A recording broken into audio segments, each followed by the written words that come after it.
Welcome to the shop, everyone. Today on part 13 of this big block 454 build. Huh? What? No. That's right. The oil pan is back off on this big block 454 build. The oil pan that I had on the engine was very specific for a earlier C3 454 big block Corvette. And well, as I got the car fixed up nicer and nicer, there was more interest in the car. I told a person what I'd take for it, and well, I no longer own it. So I thought it was probably pretty smart to see if I could find an oil pan that would fit a lot of different type cars. Now, this is a Mr. Gasket low profile oil pan. The part number is 7606G. It's a 6-quart oil pan, and it's advertised to fit on Novas, Corvettes, Camaros, Impalas, trucks, Chevelles, Chevy 2s, El Caminos, Caprices. So, sounds like it'll fit about anything that I want, that I would buy, to put that 454 in. So, it's a nice looking little pan. It's got the little trap door there for braking. The sides are kicked out for the extra quart of oil because it's a 6-quart oil pan. It's advertised as being a shallow or low profile. So like if you're building like a 496, you might want to check that the rod throw doesn't scrape it when it turns around.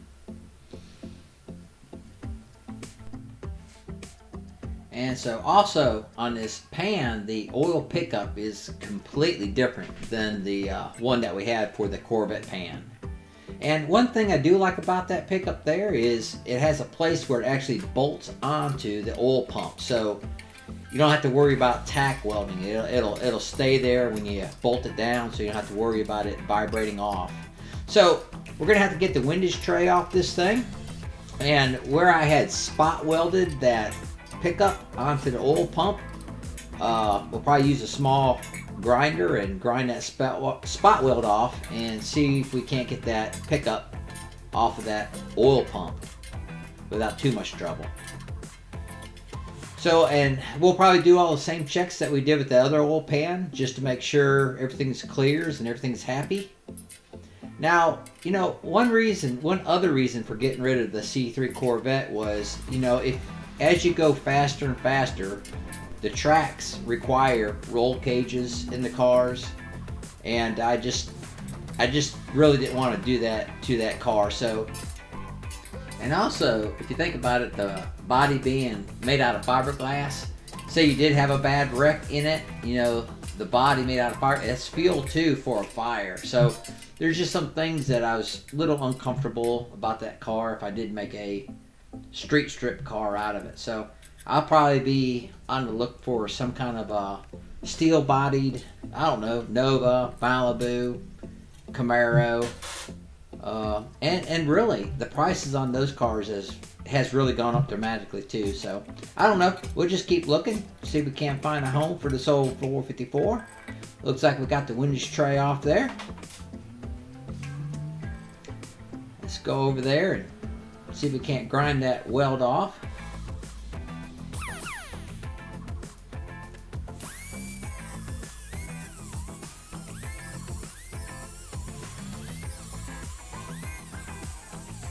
Looks like we about got it. That was pretty easy. Now, one reason we tack it is you'll see how easy I'm able to pull this pickup off. I just twisted a couple times. So when you think of the vibration of the engine, that's why sometimes those things move, and that's why they get tack welded a lot of times. So there's with the new pickup installed on the pump. Now I did use a little Loctite when I drove it in there, but it's bolted up, and so it will not come out the way it's set up there. So now I'm just going to set the oil pan on there, kind of see what we got. See that rock right there? And so we know we have an interference, and what it ends up being is the windage tray bolts that stick up higher. And I'll show you here where I have to drill a couple holes and make clearance for those.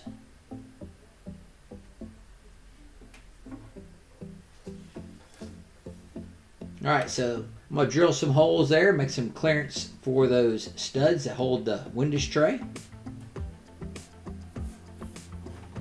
Made sure I cleaned it out real well after I did that.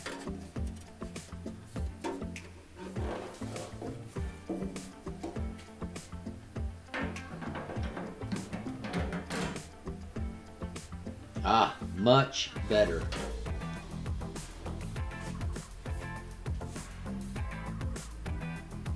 Now I'll probably stick the windows tray on there and just do a quick check with that.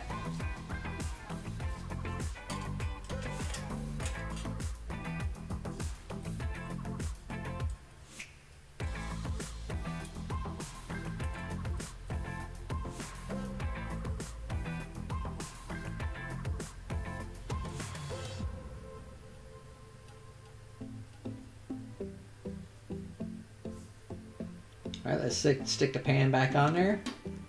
Now, with this, see, I can move it around. I can look through and see where the bolts will bolt it down. And I have plenty of, I guess, slop you'd call it. So, I'm pretty sure the windows tray isn't hitting anywhere on this pan. Perfect. I like it. And then probably I need to put the oil pump on there and do the same test to make sure it's not hitting anywhere.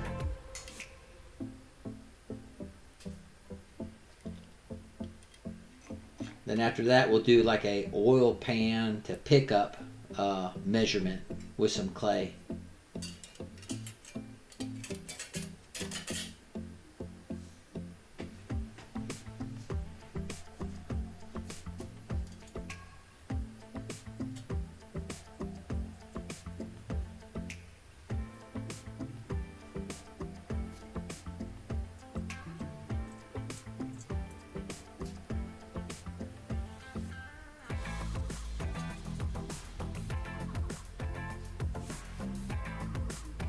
Kind of sit it on there and see what we got.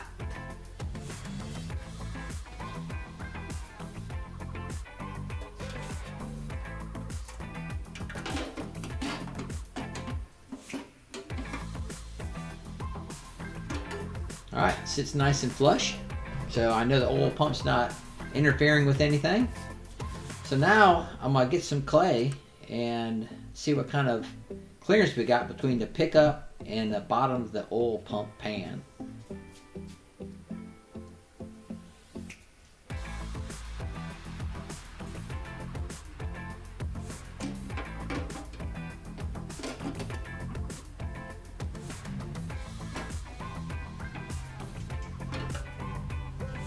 Alright, let's see what we got.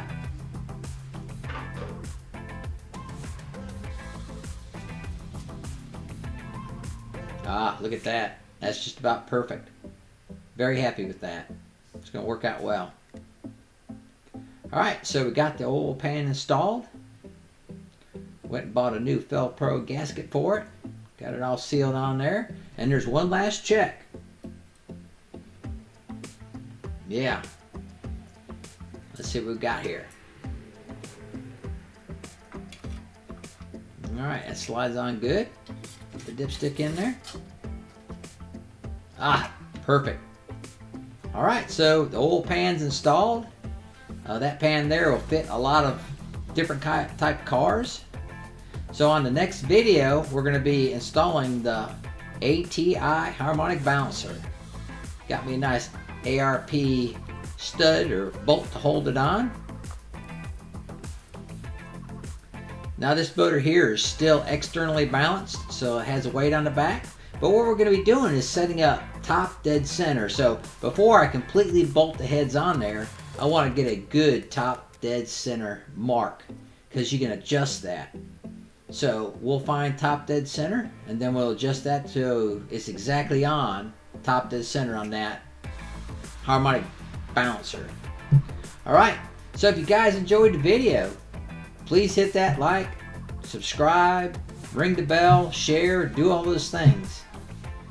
And we hope to see y'all on the next video. Hey guys, thanks so much for watching.